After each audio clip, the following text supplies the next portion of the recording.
오늘은 행하는 그 일을 보고 믿으라 라는 제목의 말씀으로 함께 은혜 나누기를 원합니다. 한 주간도 평안하셨습니까? 박주연은 안 평안했어요? 성환이는 같이 안 왔어요? 성환이 오늘 온다고 했는데 무슨 일이 생겼나? 주연이는 택시 타고 왔어요? 아유, 그랬구나. 나는 미리 물어볼 걸 오늘 올 수 있는지. 자, 박주연, 쳐다봐요. 아빠 좀 쳐다봐. 혹시 박주연은 오늘 우리가 사는 시대에도 성경에 나오는 귀신 같은 존재가 있다고 생각해요?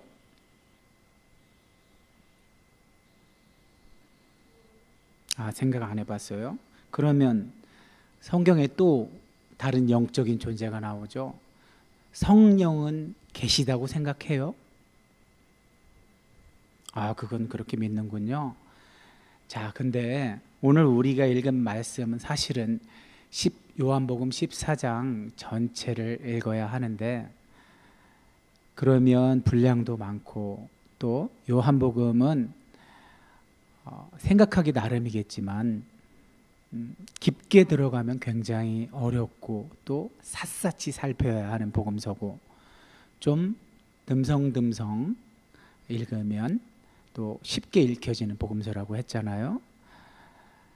그래서 자세하게 보려면 오늘 말씀 앞에 1절에서 7절까지 읽고 또 8절에서 21절 오늘 본문, 그리고 그 다음에 또 나머지 본문을 이런 형태로 22절에서 31절 이런 형태로 나눌 수 있는데, 그냥 요한복음 14장 전체의 중심에 해당하는 이 빌립이 자기의 궁금한 것을 참지 못하고 예수님께 질문하는 그 장면만 오늘 본문으로 가져왔습니다. 어떠한 정보를 여러분께 많이 드린다고 해서 여러분이 어떤 말씀 사건이 일어나는데 유리한 것은 아닙니다.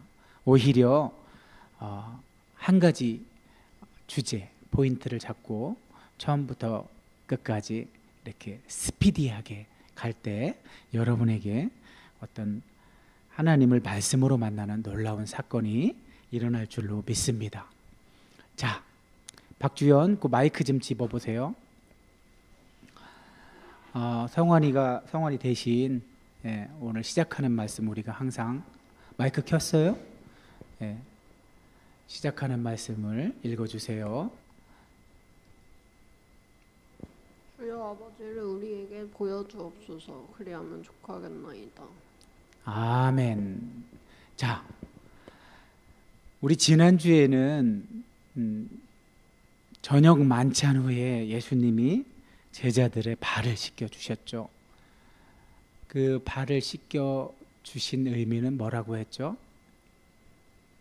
사실 발을 씻기는 사람은 누구였냐면 노예들이, 그러니까 종들이 주인의 발을 씻겼어요. 워낙 팔레스타인 땅에는 그러니까 건기에는 너무 건조해서 이렇게 다니면 발에 흙이 다 묻습니다. 그래서 집 안에 들어갈 때는 발을 씻어야 했는데, 보통은 종들이 주인의 발을 씻겼는데, 이제 그러한 풍습도 예수님 당시에는 사라져갈 때였는데, 그런데도 불구하고 예수님은 종의 신분이 아닌 왕의 신분, 또 주인의 신분이시면서 제자들을 씻기셨죠. 그걸 통해서 예수님이 말씀하시려고 한 것은 이렇게까지 해서 너희를 사랑한 것처럼 너희가 서로 그렇게 했으면 좋겠다, 이렇게 말씀하셨죠. 사실 그렇게 말씀하시게 된 어떤 계기나 동기가 우리 복음서에도 살짝 소개가 되고 있는데, 보통 이렇게 열정이 가득한 적극적인 제자들이 있었잖아요. 베드로, 야고보, 요한. 특별히 야고보와 요한은 우레의 아들이란 별명을 들을 정도로 아주 다혈질의 어떤 열정이 너무 과해서 막 예수님이 하나님 나라에 가실 때 우리에게 아주 좋은 자리, 하나님 우편 좌편을 우리에게 주시옵소서, 이런 형태로 너무 적극적으로 구애를 하자 베드로가 또 그들과 시기가 질투가 나서 또 이렇게 자리 경쟁, 누가 높고 낮으냐 이런 경쟁을 하니까 예수님이 오히려 너희는 내가 가는 길, 높은 사람이 낮은 사람을 섬기는 이런 형태의 길을 가야 한단다. 그것이 곧 하나님의 영광을 얻는 길이란다.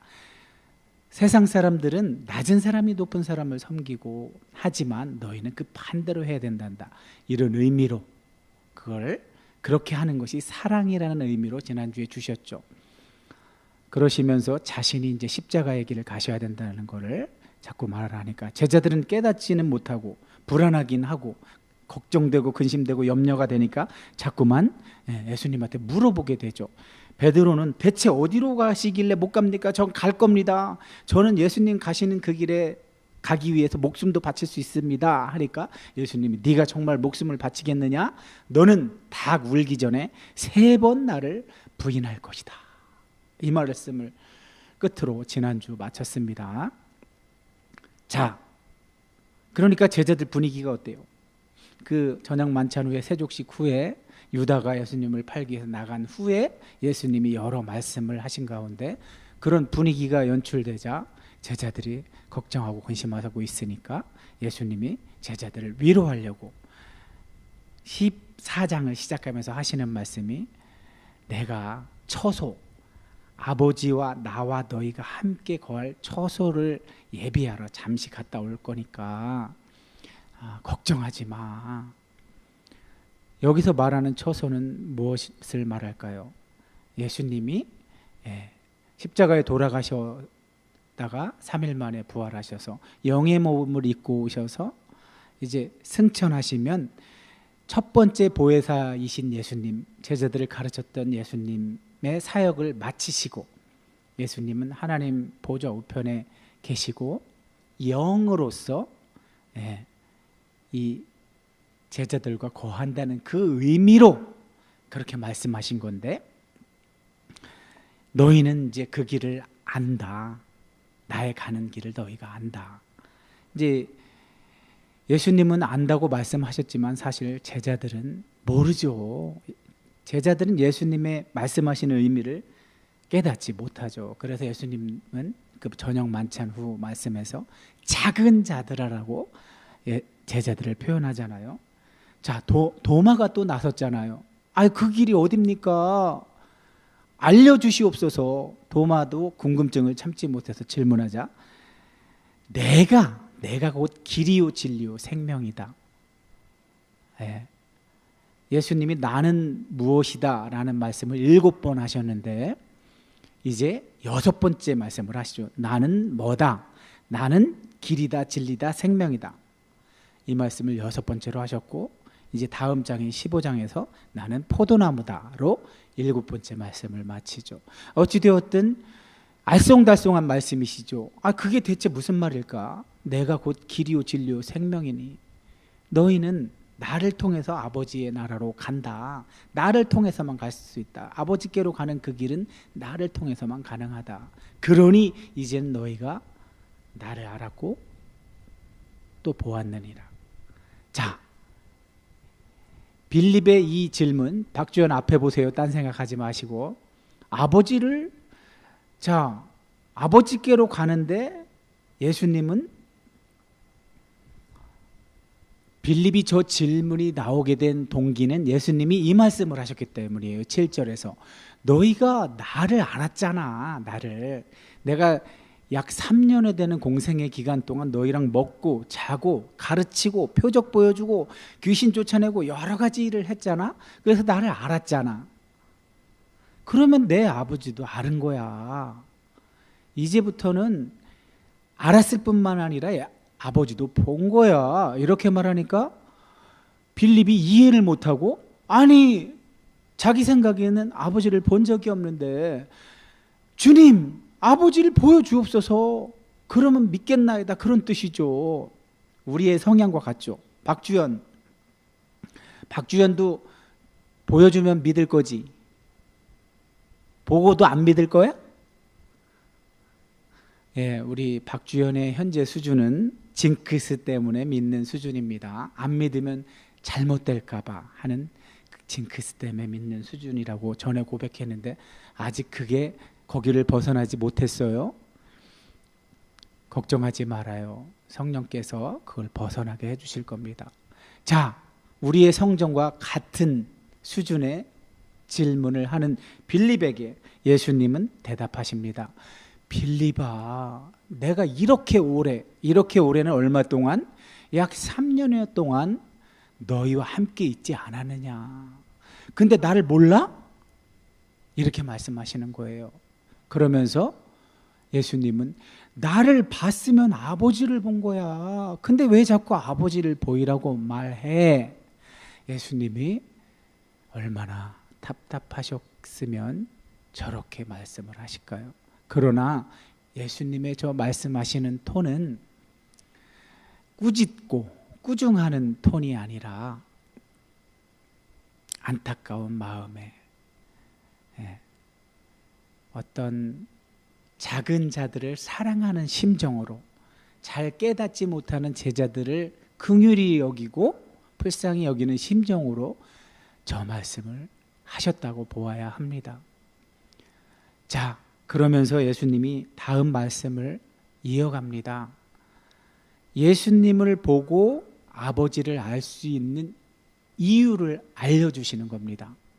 내가 아버지 안에 거하고 아버지는 내 안에 계신 것을 네가 믿어야만 해.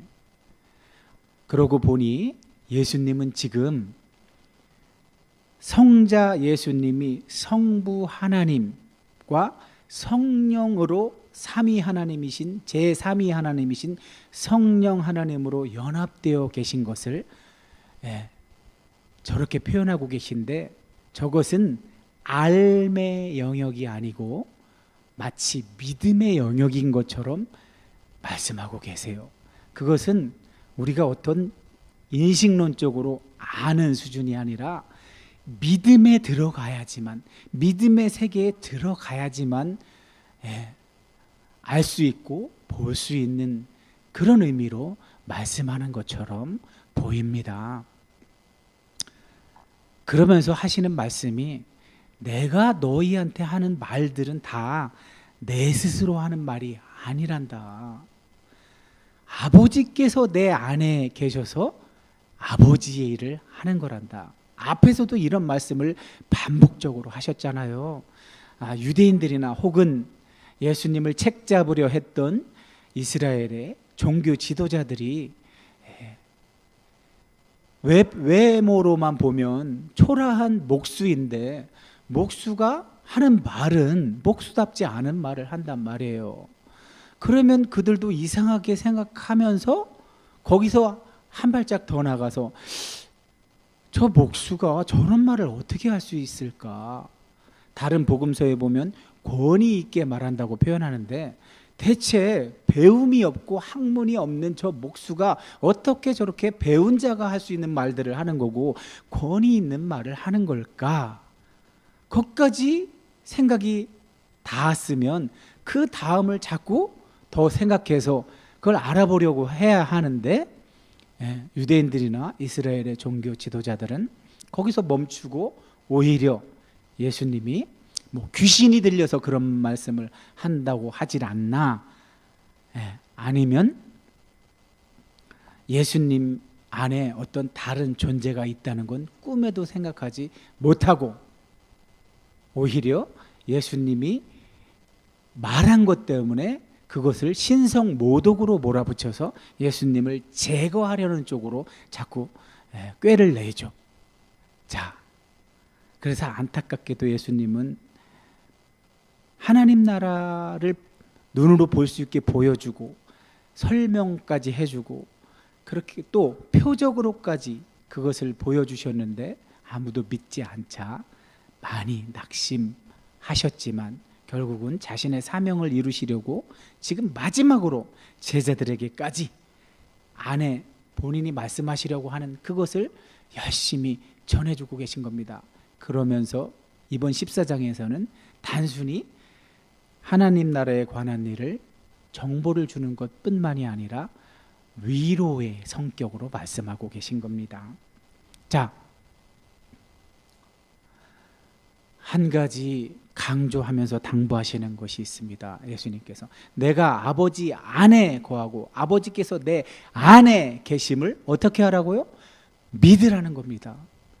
믿어야만 알 수 있고 볼 수 있다는 겁니다.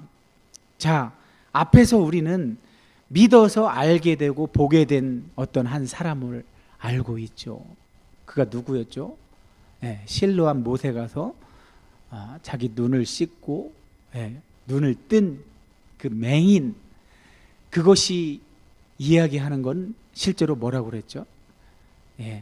영 안이 가려진 첫 사람의 타락 이후에 하나님 나라가 가려져서 더 이상 하나님 나라를 볼 수 없는 상태에 빠진 인류를 예수님이 진흙을 침을 뱉어서 개어서 그의 눈에 발아주는 이런 행위는 뭐를 비유하는 거라고 그랬죠?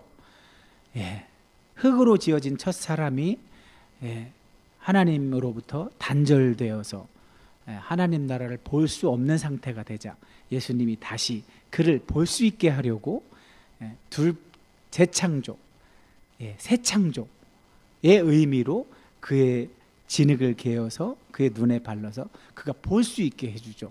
이처럼 그는 그 일로 인하여 믿게 되고 또 보게 되었습니다. 그래서 그의 신앙이 점점 자라나는 것을 우리가 볼 수 있었죠. 처음엔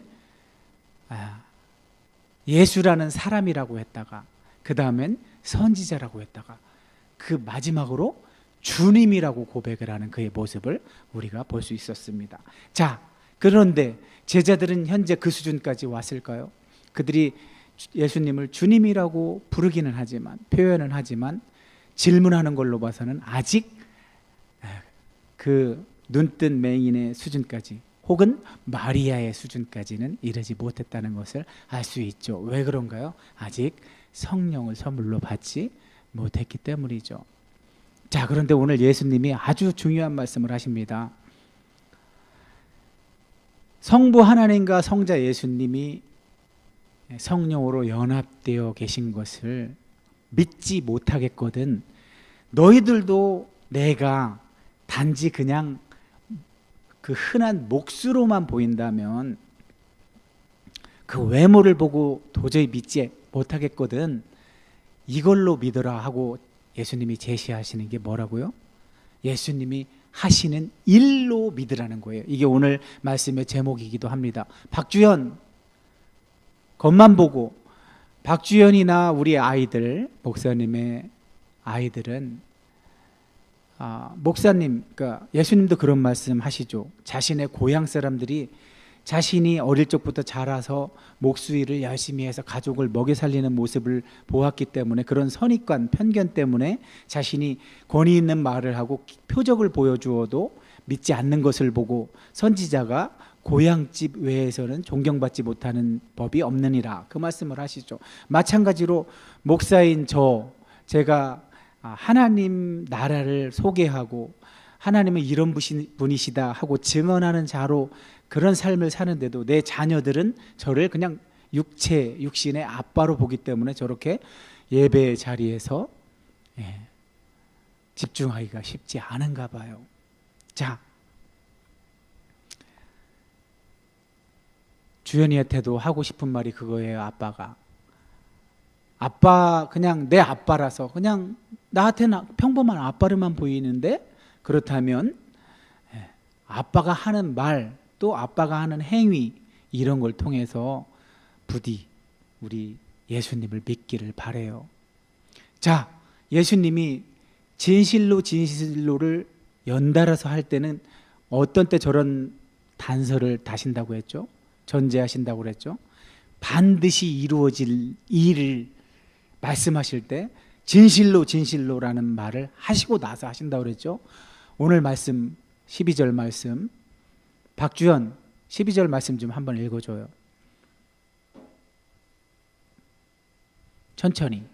내가 진실로 진실로 너희에게 이르노니 나를 믿는 자는 내가 하는 일을 그도 할 것이요 또한 그보다 큰 일도 하리니 이는 내가 아버지께로 감이라.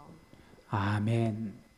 예, 예수님이 기정사실화해서 말씀해 주신 내용이 뭐냐 하면은 예수님을 믿는 자는 예수님이 하신 일을 할 수 있대요. 그리고 예수님이 하신 일보다 더 큰 일도 할 수 있대요.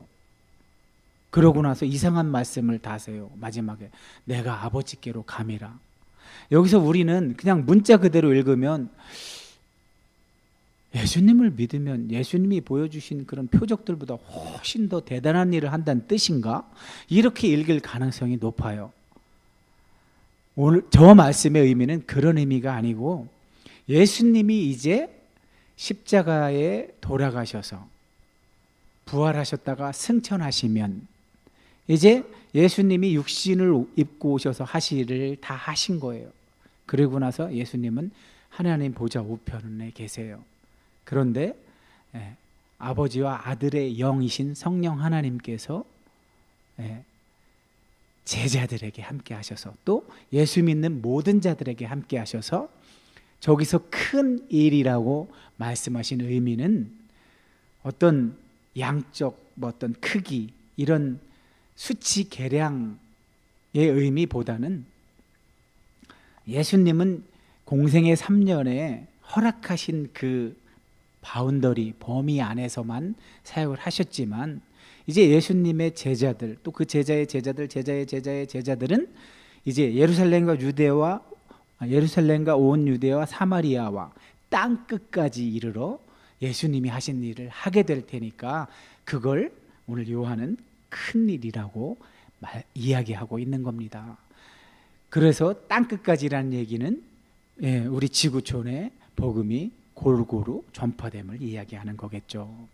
기정사실화한 말씀이 2000년 전에 기정사실화한 말씀이 지금도 그대로 이루어지고 있잖아요. 물론 아직도 오지까지 가지 않은 지역이 있을 겁니다. 그래서 부지런히 지금 선교사님들이 가고 계시죠.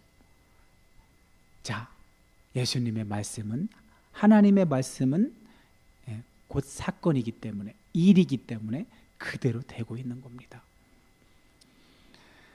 자, 그러면서 예수님이 말씀하십니다. 예수님을 믿는 자들이 더 큰 일 하는 근거는 뭐냐 하면 그들이 실력이 있어서 그 일을 하는 것이 아니라 그 안에 함께 연합해 계신 성부 하나님의 영, 성자 예수님의 영이신 성령 하나님이 그들과 함께 하시기 때문입니다. 그러니 너희가 내 이름으로 구하라는 겁니다.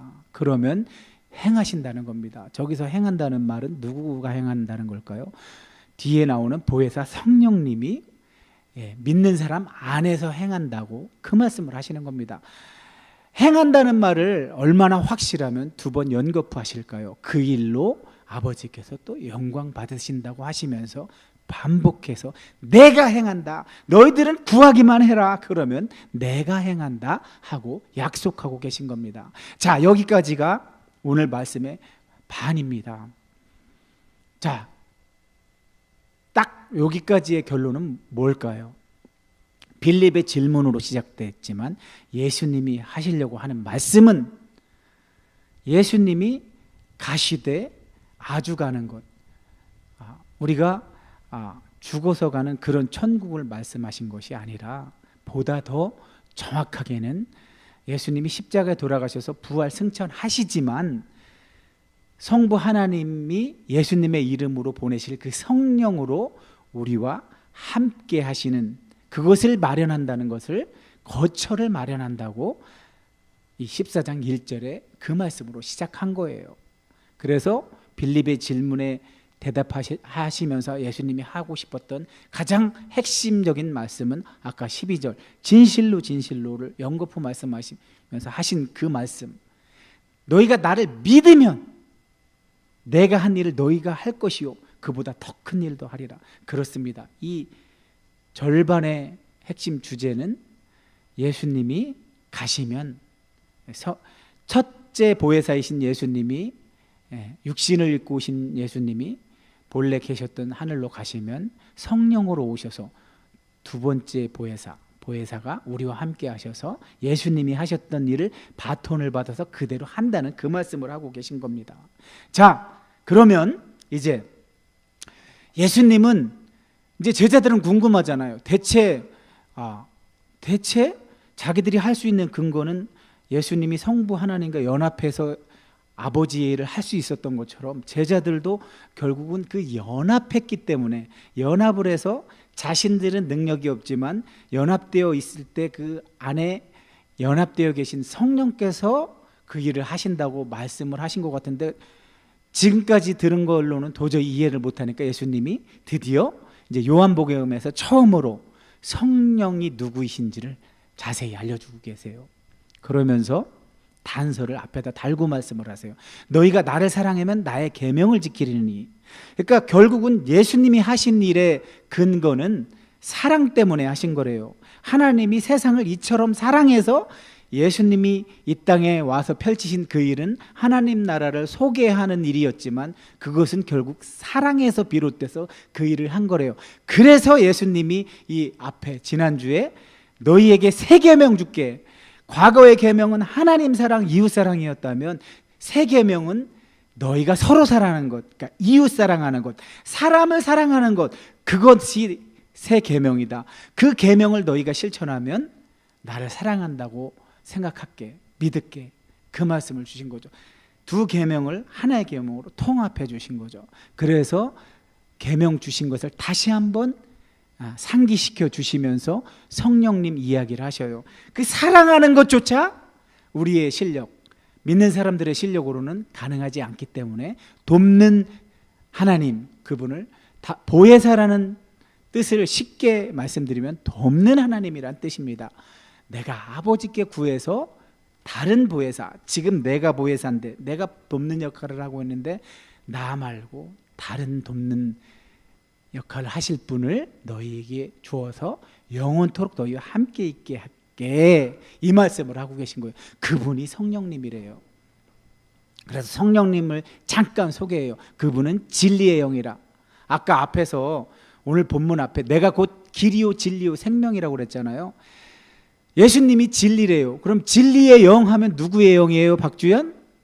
진리의 영은 누구예요? 예수님이 진리니까 예수의 영이겠죠. 예수님의 영. 그럼 성령님은 결국 예수님의 영이라는 뜻이죠.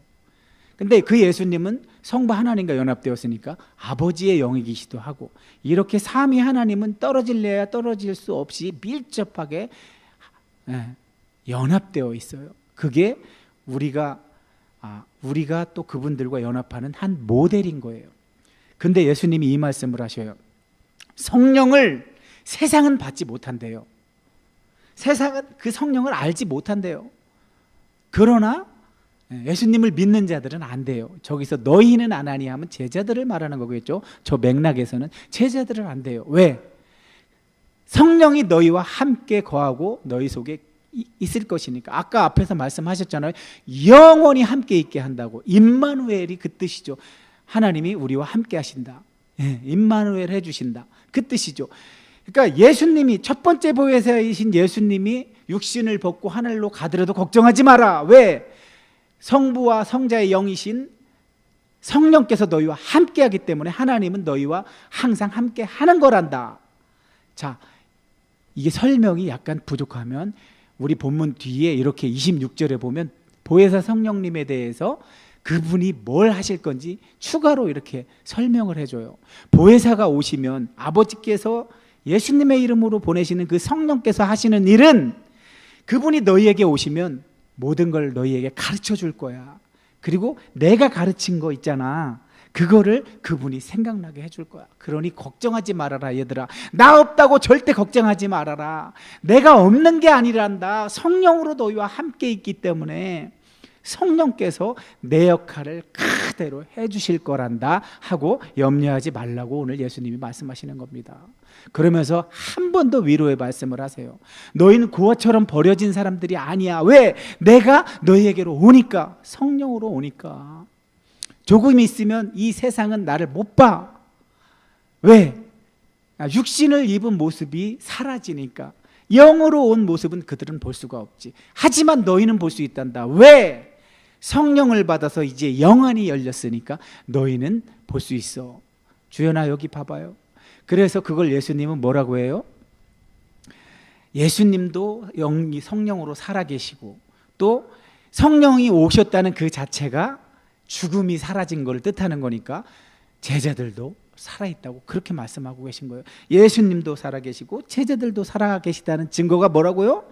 성령으로 연합되어 있기 때문에, 하나님은 계신 분이기 때문에, 안 계신 분이 아니라 계신 분, 에흐예, 아슈아르 에흐예, 그게 하나님의 이름이 아니라고 했잖아요. 나는 내가 있는 나다. 스스로 있는 자라고 번역이 되어 있죠. 우리 개역 개정 성경엔. 예, 살아계신 분, 계신 분이란 뜻이죠. 그래서 그 하나님 덕분에 우리도 있는 자가 되는 거예요. 그걸 살아있다고 표현한 거예요.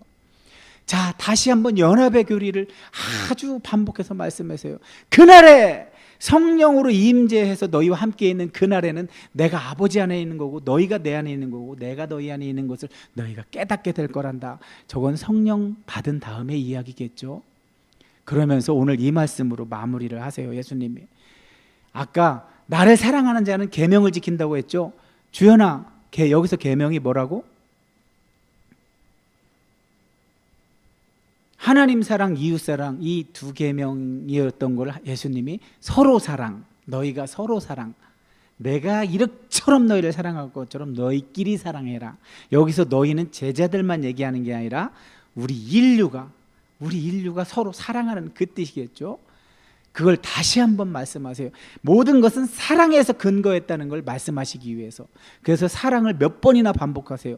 나를 사랑하면 그 사람은 아버지께도 사랑받는다다.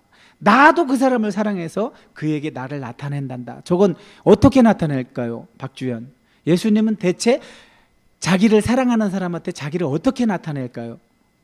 앞에서 쭉 얘기해왔죠. 성령으로 나타내시겠죠. 자, 21절은 15절과 이렇게 쌍을 이루고 있죠. 말만 살짝 바꿔서 너희가 나를 사랑하면 나의 계명을 지키라. 자, 근데 나타내는 방식이 어떻게 해요? 다른 보혜사, 그러니까 말하자면 성령을 주셔서 영원토록 함께 있게 하는 방법으로 예수님 자신을 예수 믿는 사람에게 나타나겠다는 말씀을 이렇게 오늘 두 번째 주제인 15절부터 21절 안에 넣은 거예요. 이렇게 앞뒤를 이렇게 묶어주고 있는데 그 핵심은 뭐라고요? 이거예요. 바로 성령은 진리의 영, 예수님의 영인데 세상은 못 받는 거야. 너희만 받아. 믿는 자만 받아. 믿는 자가 받은 그 성령은 영원히 믿는 자와 함께 하실 거야. 이 땅에서도 함께 하고 이 땅을 마칠 때에도 함께 하고. 자, 그분은 이 땅에 계신 동안 어떻게 하신다고요? 예수를 믿는 자에게 모든 걸 가르쳐주고, 예수님, 첫 번째 보혜사로 오신 예수님이 말한 모든 것을 생각나게 해주시는 분이 성령님이랍니다.